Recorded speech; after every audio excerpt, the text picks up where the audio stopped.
Selamat pagi Pak, perkenalkan nama saya Dr. Aaron. Di sini saya bertugas selama praklinik pada pagi hari ini. Menurut jadwal hari ini Bapak dijadwalkan untuk melakukan pemeriksaan bagian perut bersama saya. Apakah Bapak bersedia? Bersedia, Dok. Oke, sebelum kita memulai pemeriksaan, kita akan melakukan cuci tangan dulu menurut 7 langkah WHO.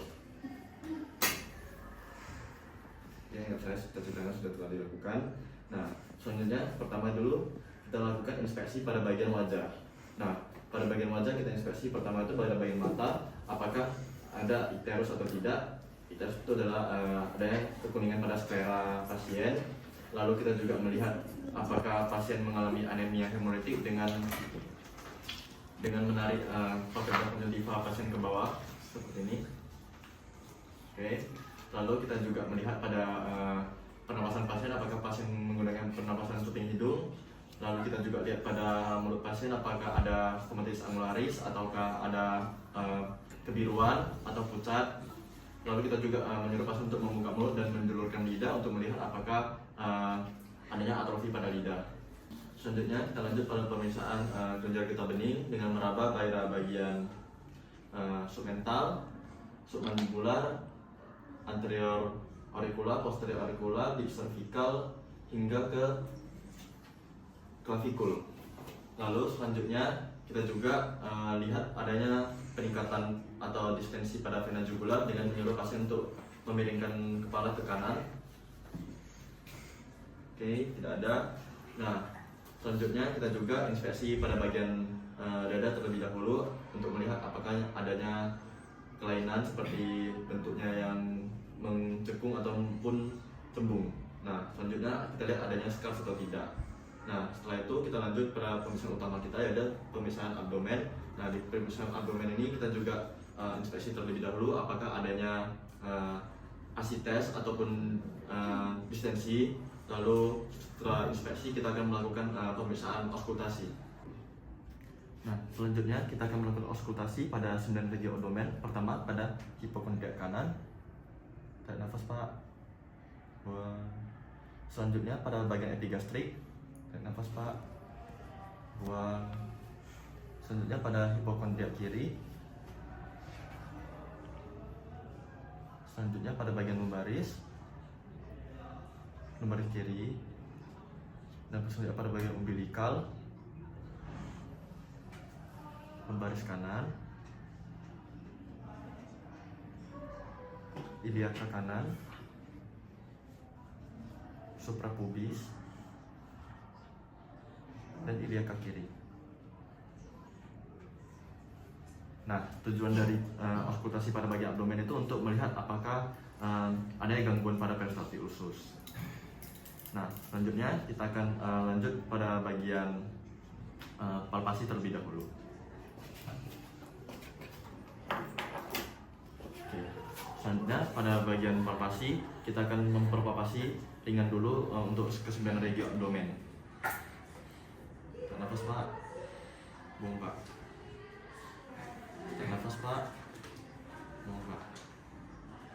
Tarik nafas Pak. Buang Pak. Tarik nafas Pak. Buang Pak. Tarik nafas Pak. Buang Pak. Tarik nafas Pak. Buang Pak. Tarik nafas Pak. Buang Pak. Tarik nafas Pak. Buang Pak. Tarik nafas Pak. Buang Pak. Oke.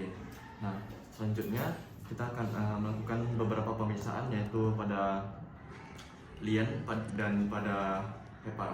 Nah, yang pertama kita mulai dari lien terlebih dahulu, terbagi dua, yaitu adalah Hackett dan Schaffner. Nah, untuk Hackett kita itu bisa mengecek dari bagian lateral, yaitu kita bagi secara 5 level. Jadi bagian yang satu itu dari sini, terus di bagian sini 3 dan di sini 5. Nah, saat kita mempalpasi, kita melakukan deep palpation. Nah, itu untuk melihat apakah ada pembekatan pada liennya, berapa skala dari si Hackett tersebut. Nah, selanjutnya pada bagian Schaffner itu kita tarik garis imajiner dari hipokondriak kiri ke iliaka kanan. Nah, itu terbagi atas 8 skala.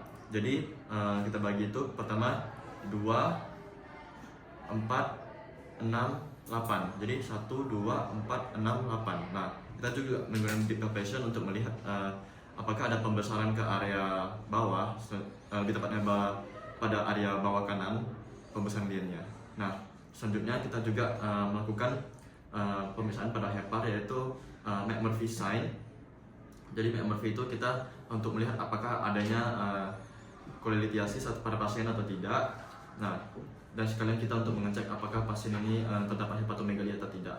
Pertama kita menggunakan light palpation dulu dari bagian samping seperti ini. Nah, jika terasa sakit saat kita menekan dengan light palpation, kemungkinan besar pasien itu mengalami kolelithiasis. Nah, namanya itu McMurphy sign positif. Nah, cara kita melakukan deep palpation juga untuk melihat apakah adanya hepatomegalia pada pasien atau tidak. Nah, setelah melakukan itu, kita akan lanjut pada bagian perkusi. Jadi pada bagian perkusi itu kita perkusi pada 9 regio abdomen. Pada hipokondriak kanan, pada epigastrium, pada hipokondriak kiri, pada lumbaris kiri, pada umbilikal, pada lumbaris kanan, pada iliaka kanan, pada suprapubis, dan pada iliaka kiri. Nah, selanjutnya kita akan menentukan batas hepar dengan cara perkusi. Nah, suaranya akan berubah dari timpani ke bedah ataupun pekak.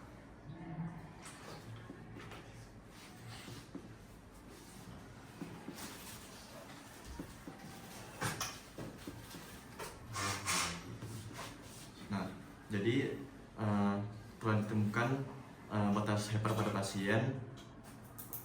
Selanjutnya kita akan melakukan pemeriksaan shifting dullness. Nah, pada pemeriksaan shifting dullness kita perkusi dulu pada salah satu sisi dari perut pasien.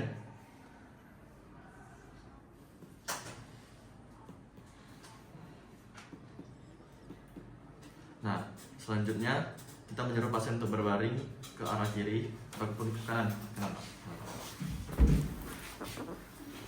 Oke, tangannya boleh diangkat Pak. Oke, selanjutnya kita memulai perkusi juga.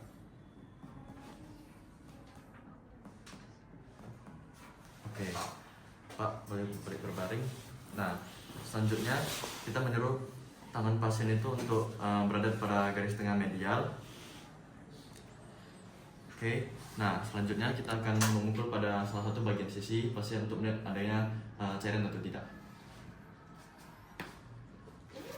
Oke, nah selanjutnya kita akan melakukan beberapa tes lagi, yaitu ada obturator test dan Pessoa sign. Nah, untuk Pessoa sign saya akan menyuruh pasien untuk berbaring hadap ke kiri. Luruskan Pak keduanya. Nah, dan saya akan menarik kaki pasien ke samping seperti ini. Nah, ketika pasien merasakan nyeri, berarti itu persoalannya positif.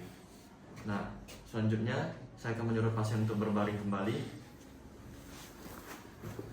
Nah, selanjutnya saya akan menyuruh pasien untuk mengangkat kaki untuk mengetes apakah ada obturator sign positif atau tidak setelah 90 derajat. Pak. Oke.